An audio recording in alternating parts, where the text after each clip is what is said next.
Break आके सीधे देख ले। अरे रे रे रे रे, गाड़ी खराब हो गई। चलो कोई बात नहीं, मैं मैकेनिक को फोन कर देता हूँ, वो आके आपकी गाड़ी ठीक कर देगा। आइए आप मेरे साथ बाइक पे बैठिए, मैं छोड़ देता हूँ। आपको कहाँ जाना है? नहीं, आप बस मैकेनिक को कॉल कर दीजिए, मैं यहीं वेट करूंगी। आप समझ नहीं रही हो, आप नहीं जानती कि आपके साथ यहाँ क्या क्या हो सकता है। क्या बोल रही हो? इसका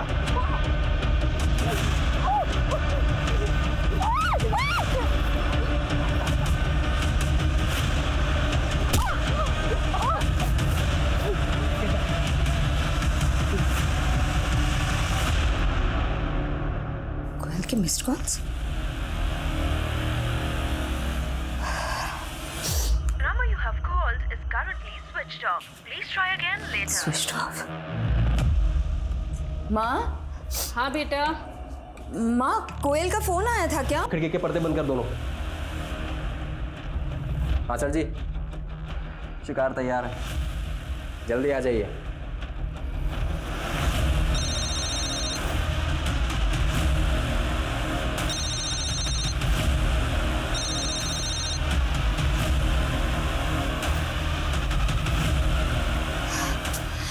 ये सुबोध भी फोन नहीं उठा रहा है माँ। अब क्या करें बेटा?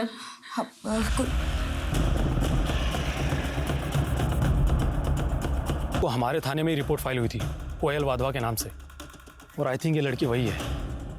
कोयल वाधवा, ये नाम कुछ सुना। कोयल वाधवा वो जर्नलिस्ट? Yes sir. तो ये बात मुझे पहले क्यों नहीं बताई गई? सॉरी सर, मुझे भी अभी पता चला है। कल रात को नरेंद्र ड्यूटी पर था, इसने केस को रफा दफा करने की कोशिश की। Sorry sir. क्या सॉरी? वो मुझे क्या सॉरी? तुम्हारी गलती माफ करने लायक नहीं है, तुम्हारे खिलाफ स्ट्रिक्ट एक्शन लिया जाएगा। लड़की के कॉल रिकॉर्ड्स मंगवाओ, कल वो कहाँ गई थी, किस किस से मिली थी, सब कुछ पता करो। किसी पे थोड़ा भी डाउट हो तुरंत उठा लो। जी सर। और सर, कोयल को इस तरह से टॉर्चर करना और दूसरी जगह मार कर यहाँ पर लाकर फेंकना, सर आई एम श्योर ये पहले से प्लान किया गया होगा। शायद मारने वाला लड़की को पहले से जानता था, लड़की के रूटीन से वाकिफ था। Jain sir. Yes sir. Sir मैं फिलहाल क्राइम सीन पे हूँ, कोयल वाधवा के केस में ही काम कर रहा हूँ। यस सर, और उसके कलीग से इंफॉर्मेशन इकट्ठा करेंगे। क्लियर? Yes sir.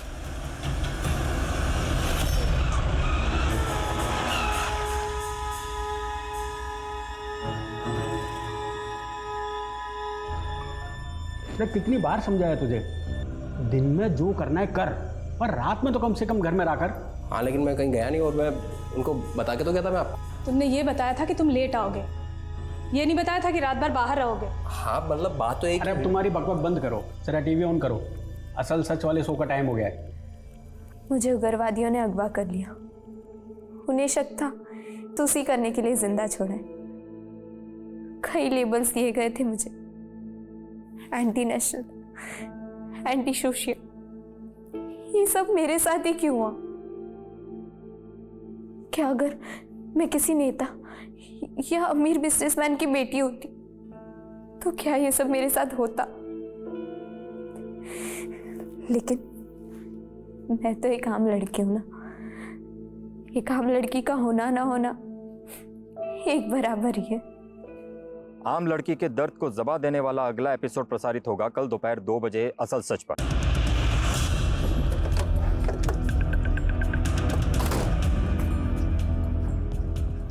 ये सब आप लोगों की वजह से हुआ है। मैंने आप लोगों को कितनी रिक्वेस्ट की थी, लेकिन आप लोगों ने बिल्कुल ध्यान नहीं दिया। मैं मानता हूं हमसे चूक हुई है, लेकिन मैं वादा करता हूं आपसे, आपकी बहन के कातिलों को बख्शा नहीं जाएगा। उन्हें सजा हम जरूर दिलवा कर रहेंगे। उससे मेरी बहन तो वापस भी मिल जाएगी ना? नहीं मिलेगी, लेकिन फिर किसी दूसरे की बहन के साथ ऐसा नहीं होगा। प्लीज हमारी बात समझने की कोशिश कीजिए। हमारे कुछ सवाल हैं जिनके हमें जवाब चाहिए, ताकि हम जल्द से जल्द आपकी बहन के कातिलों तक पहुंच सके। क्या उस दिन कोयल ने आपसे कुछ बताया था कि वो किससे मिलने जा रही है, कहाँ जा रही है? ओके दीदी, अब मैं चलती हूँ। आज आपकी वजह से सारे काम पोस्टपोन किए मैंने। एक ऑफिस का छोटा सा काम है, वो खत्म करके 3 बजे तक आती हूँ। मुझे नहीं पता था कि मैं मेरी कोयल को आखिरी बार देख रही। कोयल से फोन पे बात हुई थी आपकी? जी नहीं, पर हाँ करीब 1 बजे उसने मुझे कॉल किया था, पर तब मैं सो रही थी। उठ के फोन देखा तो उसके मिस्ड कॉल्स थे। जब उसे कॉल किया तो उसका फोन बंद आ रहा था। इसका मतलब ये कि कोयल का फोन 1 बजे तक तो एक्टिव था। ऑफिस का काम? जी नहीं सर, कोयल ने तो ऑफ लिया हुआ था कल का। कोयल सामाजिक मुद्दों पर रिपोर्टिंग करती थी। कभी किसी ने किसी तरह की कोई धमकी दी थी कोयल को? जी नहीं सर, कभी ऐसा हुआ नहीं, और ना ही कोयल ने इस बारे में हमें कुछ मेंशन किया था। देखिए, आपके चैनल का नाम रियल ट्रूथ है। आई होप आप ये समझते होंगे कि सच छुपाना भी एक तरह का झूठी होता है। मतलब मैं सच क्यों छुपाऊंगा, और मैं तो खुद बहुत दुखी हूं कि कोयल जैसी होनहार लड़की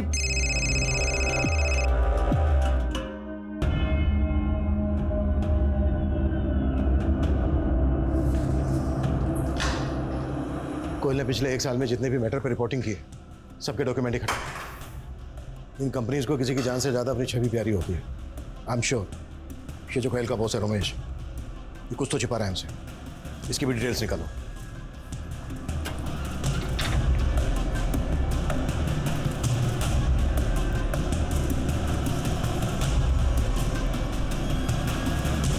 कमजोरों की आवाज बनने वाली कोयल हमेशा के लिए खामोश कर दी गई। क्या कोयल की हत्या उसकी ईमानदार पत्रकारिता के चलते हुई थी, या बात कुछ और थी? सवाल कई थे, लेकिन इनके जवाब ढूंढने के लिए पुलिस के पास वक्त बहुत कम था। अब तक की इन्वेस्टिगेशन से पुलिस ने यही अनुमान लगाया था कि कोयल की मौत एक सोची समझी साजिश के तहत थी, लेकिन अब दावे के साथ कुछ भी कहना मुश्किल था। कोयल की प्रिलिमिनरी रिपोर्ट इस केस को एक ठोस दिशा दे सकती थी, और आखिरकार काफी इंतजार करने के बाद वो रिपोर्ट पुलिस के हाथ लगी। सर 2 से 3 सीमेंट ट्रेसेस मिले। सर कोयल के साथ 2 से ज़्यादा लोगों ने रेप किया था। टोटल 7 हड्डियाँ टूटी थी। सर बड़ी बेरहमी से पीटा गया था कोयल को। ऐसा लग रहा है जैसे कोई कोयल को सिर्फ मारना नहीं चाहता था, कोई पॉइंट प्रूव करना चाहता था। जैसे सालों की नफरत रही हो कोयल के साथ किसी की। पर ऐसी दुश्मनी किसकी हो सकती है? सर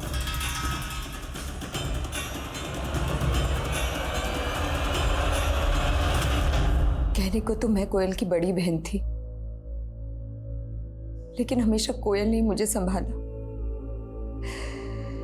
हमेशा सही रास्ता दिखाया। सॉरी दीदी, लेकिन इसमें आपकी गलती है। जब पहली बार उस कायर पंकज ने आपके ऊपर हाथ उठाया था ना, उसे तभी मुंह तोड़ जवाब देना चाहिए था। पुलिस में शिकायत करनी चाहिए थी उसकी। शिकायत करके क्या हो जाता? माँ को शिकायत करके क्या हुआ? दीदी, किसी भी रिश्ते में वायलेंस हो ही नहीं सकता। मेरी मानो, छोड़ दो पंकज को। इस रिश्ते का कोई फ्यूचर नहीं है।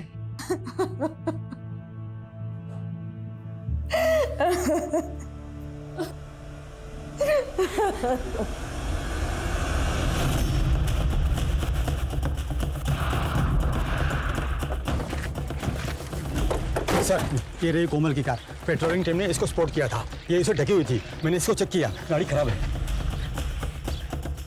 खराब गाड़ी को ऐसे कोमल ढक्के तो रखेगी नहीं। जाहिर सी बात है ये भी प्लान का हिस्सा रहा होगा। इस एरिया को अच्छे से स्कैन करो।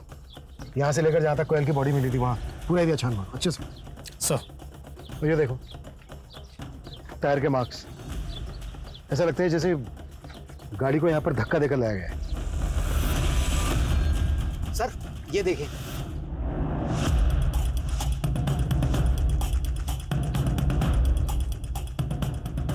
इसका मतलब ये है कि कोयल को यहां से किडनैप किया गया। सर इस एरिया को देख, कोयल को यहां से किडनैप करके किसी तीसरी जगह पर ले जाया गया है, और वो जगह भी यहीं कहीं आसपास ही होनी चाहिए। सर क्यों ना इस कार को फॉरेंसिक के लिए भेज दें? 1 मिनट, ये वही एरिया है ना जहाँ पर काफ़ी शराबी जुआरी घूमते हैं? हाँ सर, और ये आसपास के एरिया से तो काफ़ी शिकायतें भी आती रहती हैं। जितने लोग भी शराब पी के यहाँ जुआ खेलते हैं सबको उठाओ, कुट्टो। देखो कोई ना कोई कुछ ना कुछ जरूर बके। सर हाँ तो वत्सल, समझ में आया ना? Yes ma'am. Law of gravity कैसे काम करती है? Yes ma'am. हाँ, मैं तुम्हें एग्जांपल देके समझाती हूँ। गुरुत्वाकर्षण की वजह से ही एक चीज़ दूसरी चीज़ से आकर्षित होती है, इस तरह से। देखो समझ में आ रहा है?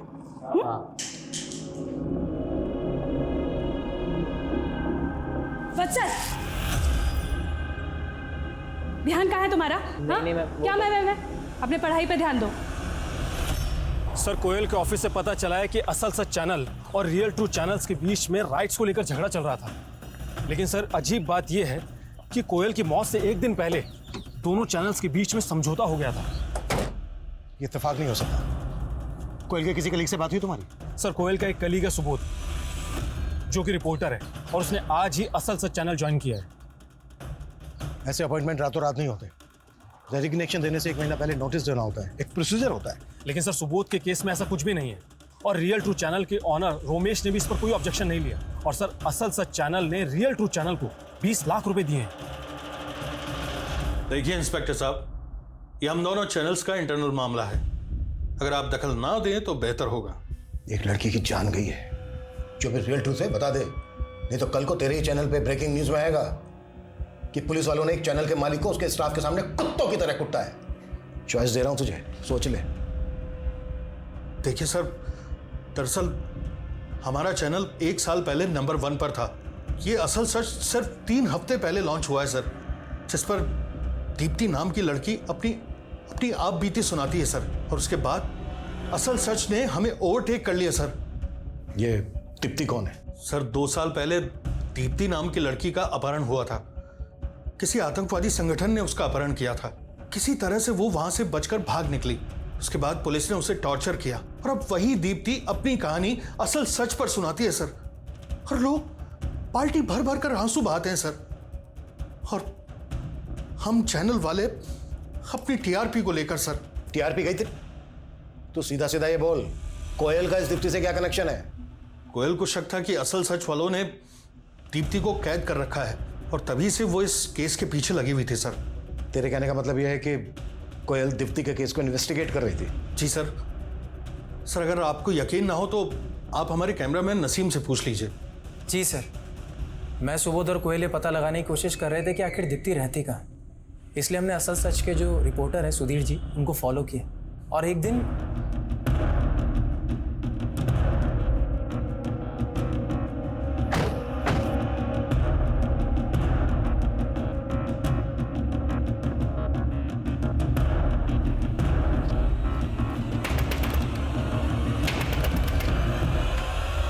कोयल, तुम यहाँ? वो लड़की कहाँ है? सुधीर, दीप्ति कहाँ है? कहाँ है वो लड़की? यहाँ कोई नहीं है कोयल। कोई नहीं है? ये सब क्या है सुधीर? दीदी प्लीज मुझे बचा लीजिए। ये लोग मुझे पागल कर देंगे। हर रोज मुझे इंजेक्शन लगाते, मुझे कहीं नहीं जाने देते थे। चुप हो जाओ, डरो मत, मैं हूं ना तुम्हारे साथ। तो असल चैनल वाले दीप्ति का इस्तेमाल कर रहे थे टीआरपी के लिए? जी सर। फिर दोनों चैनल के बीच सेटलमेंट कैसे हुआ? अब बोलेगा या फिर मैं मेरे तरीके से मुंह खुलवाऊं तेरा? सर, एक्चुअली असल सच के ओनर ये चाहते थे कि ये राज राज ही रहे। उन्होंने ऑफर भी दिया। उन्होंने कहा कि आगे से दीप्ति के बाइट्स हमारे चैनल पे भी ऑन एयर होंगे, और साथ ही साथ उन्होंने रोमेश सर को लाखों कंपनसेशन और हम तीनों को जॉब ऑफर करी विद हायर सैलरी। लेकिन बिल्कुल सही मौका है यार, सीधा डबल सैलरी ऑफर कर रहे हैं। सुबोध, हम इतने सेल्फिश कैसे हो सकते हैं? उस लड़की की जिंदगी एक कैसे दूसरे कैद में कट रही है। अरे यार कोयल, कभी तो प्रैक्टिकल होकर सोचा कर यार। हम लोग थोड़ी टॉर्चर कर रहे हैं उसको। और उसकी तकलीफ भी तो नहीं समझ रहे ना हम। मैं सर से बात करूंगी, हमें सच का साथ देना होगा। उस असल सच में बैठे उन गिद्धों का पर्दा मैं फाश करूंगी। देख यार कोयल, तुझे ऑफर नहीं लेना है मत ले, लेकिन तू हम लोगों का चांस क्यों खराब कर रही है? शट अप सुबोध, ना तो मैं कुछ गलत करूंगी ना उस लड़की के साथ कुछ गलत होने दूंगी। लेकिन सर, कोयल इस मामले में कुछ भी नहीं कर पाई। रातों रात दोनों चैनल्स के बीच में दीप्ति को लेकर डील हो गई। उन्होंने डिसाइड किया कि दीप्ति को कुछ पैसे देंगे और उसके प्रोग्राम के राइट्स दोनों चैनल मिलकर शेयर करेंगे। अब इस डील में एक ही रुकावट थी, कोयल, इसलिए अगले दिन उसको रास्ते से हटा दिया और सुबोध ने असल चैनल ज्वाइन कर लिया। नहीं सर, ये दोनों बातें बिल्कुल अलग थी सर। तो असल चैनल वालों ने लाखों रुपए किस बात के दिए? ये सारा पैसा, इतना बड़ा अमाउंट कोयल को मारने के लिए नहीं था? नहीं सर, ये तो हमारे चैनल के नाम और लोगों को लेकर के जो डिस्प्यूट था उसका सेटलमेंट था, जो हमने आउट ऑफ द कोर्ट जाकर के सेटलमेंट कर लिया था सर। बस ये इत्तेफाक है कि ये सब चीजें कोयल की मौत से ठीक 1 दिन पहले हुई हैं सर। अगर ये इत्तेफाक नहीं हुआ ना तो तेरी ब्रेकिंग न्यूज मैं बनाऊंगा।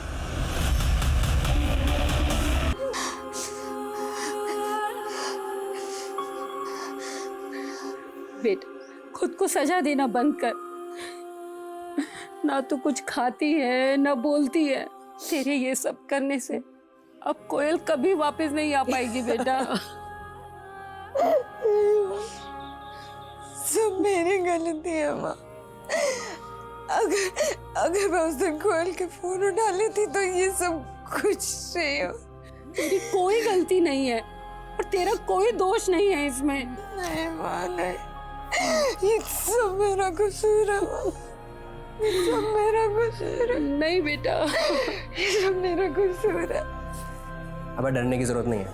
हमारे यहाँ ना एक क्राइम सिर्फ तब तक याद रहता है जब तक दूसरा क्राइम नहीं हो जाता है, और हमारे यहाँ दिन में 10 क्राइम होते हैं। और पुलिस वाले कहाँ कहाँ भागते फिरेंगे। रुक, मैं तेरे को कॉल करता हूँ। क्या बातें हो रही हैं? हाँ, कुछ नहीं, बस ऐसे ही। आई एम सॉरी, प्लीज़ कल आइए ना।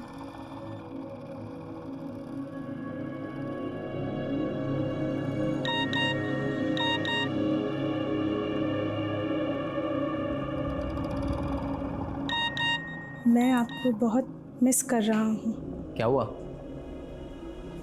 नहीं, कुछ नहीं। अरे भैया, पुलिस कहीं की भी हो, मुजरिम से कम तेजी होती है, क्योंकि पुलिस ऊपर ऊपर से देखती है, अंदर झांक कर देखना ही नहीं आता उन लोगों को। हमने अभी सुना है कल एक लड़की की लाश मिली थी यहीं कहीं, पत्थरकार थी। पुलिस ने बहुत ढूंढा पर कोई चश्मदीद गवाह ही नहीं मिला। क्यों नहीं मिला? सोचो जरा, क्योंकि पुलिस अंदर तक नहीं घुसी। आप तो ऐसे कह रहे हो जैसे पुलिस से ज्यादा आपको मालूम हो। बिल्कुल है। तो हमें भी बताओ, हमें भी जानना है। ठीक है भैया, बताते हैं। अभी परसों की बात है, हमारा पेट थोड़ा गड़बड़ था तो हम चल दिए झाड़ियों में। अब वहां जाकर देखते हैं कि कुछ लोग ताश पत्ती खेल रहे हैं। अरे सर जी का काम कोई तेरी तरह थोड़ी है जो 2 मिनट में पूरा हो जाएगा। अरे सर जी है, टॉप का माल है, लड़की है, सर जी पूरा मजा लेकर आएंगे। हाँ तो आराम से बैठ यहाँ पर, ठीक है? अरे हमें तो उस काली गाड़ी का नंबर तक याद है जिस पर वो लौंडे बैठ कर आए थे। क्या नंबर था उसका? हाँ, 7344। उस आदमी को बाइक का मॉडल और कंपनी तो पता नहीं है, ना ही उन लड़कों के चेहरे ठीक से याद है, लेकिन इतना पक्का है कि वो बाइक ब्लैक कलर की थी और उसका नंबर था 7344। सर, अगर सर चौक के आसपास के सारे सीसीटीवी स्कैन करने के लिए कह दिया है मैंने। जरूरत पड़े तो पूरे शहर के सीसीटीवी चेक करो। ये अब तक का हमारा सबसे बड़ा क्लू है कातिलों तक पहुंचने का। Yes sir.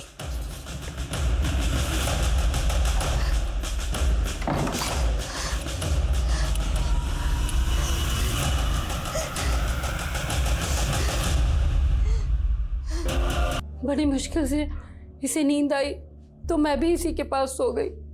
जब मेरी आंख खुली तो देखा ये कमरे में नहीं थे। मैं ऊपर कोयल के कमरे में आई, दरवाजा बंद था। खटखटाया तो दरवाजा नहीं खोला। मैं पड़ोसियों को बुला के लाई, उन्होंने दरवाजा तोड़ा और मैंने। वत्सल, तुम हमारे कमरे में क्या कर रहे हो? नहीं मैम, मैं तो बस अपना फोन लेने आया। अभी मैं चलता हूँ, बहुत लेट हो। ठीक है? 7344। यस अभिनव, इसकी फोटो लो, विश्वकर्मा को भेजो, कंफर्म करो, क्विक फास्ट। सर। हाँ साहब, मैंने वो फोटो देखी। साहब ये वही बाइक है जो उस दिन मैंने वहाँ देखी थी। सर, विश्वकर्मा ने जो गाड़ी आइडेंटिफाई की थी उसकी डिटेल्स मिल गई। किसके नाम पे रजिस्टर्ड? किसी गिरधारी के नाम पर रजिस्टर्ड है गाड़ी। दिहाड़ी मजदूर है। हाँ साहब, ये बाइक तो मैंने पिछले महीने ही बेच दी थी एक दीपक नाम के बंदे को।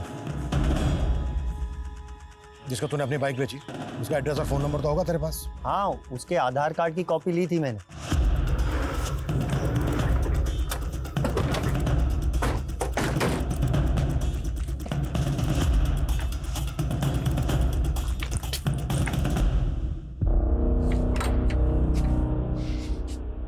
आसपास पता करो।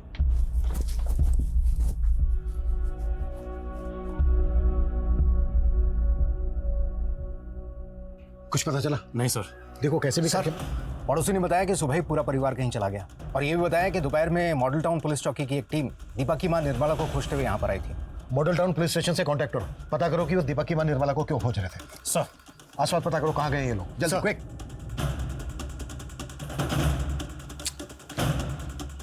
कुछ तो चूक रहा है हमसे, कोई तो ऐसा एंगल है जिसको हम मिस कर रहे हैं। माँ, पानी। मैं देखता हूँ।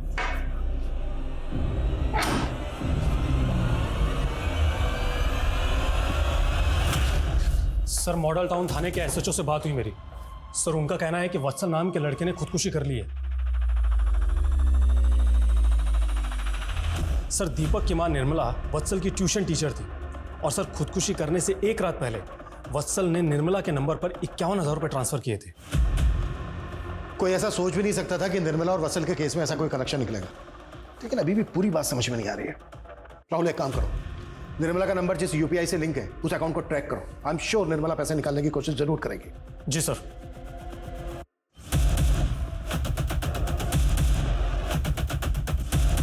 सर निर्मला के अकाउंट की सारी डिटेल्स मिल गई है। सर जो पैसा वत्सल के अकाउंट से निर्मला को ट्रांसफर हुआ था वो निर्मला के अकाउंट से किसी विशाल नाम के लड़के को पैसा ट्रांसफर हुआ और विशाल के अकाउंट से किसी सुरेश को, और आज फिर सुबह किसी सुरेंद्र के अकाउंट में पैसा ट्रांसफर हुआ है सर। और इस सुरेंद्र ने कीर्ति नगर से आज कैश विड्रॉ किया है। उठा सुरेंद्र। Yes sir. सर मेरा किसी के मर्डर या सुसाइड में हाथ नहीं है। मैं एक रियल एस्टेट ब्रोकर हूँ। एक पति पत्नी का जोड़ा आया था आज सुबह घर देखने के लिए। उन्हें अर्जेंट में एक घर चाहिए था, लेकिन उनके पास एडवांस देने के लिए कैश नहीं था, इसलिए उन्होंने बोला कि वो यूपीआई कर देंगे। बस मैंने तो वही पैसे निकाले थे। उन्हें घर कहाँ दिलाया था तूने? अभी तक सर घर तो नहीं दिलाया उसे, लेकिन पास में एक होटल में रहने के लिए जगह दिलवा दी थी।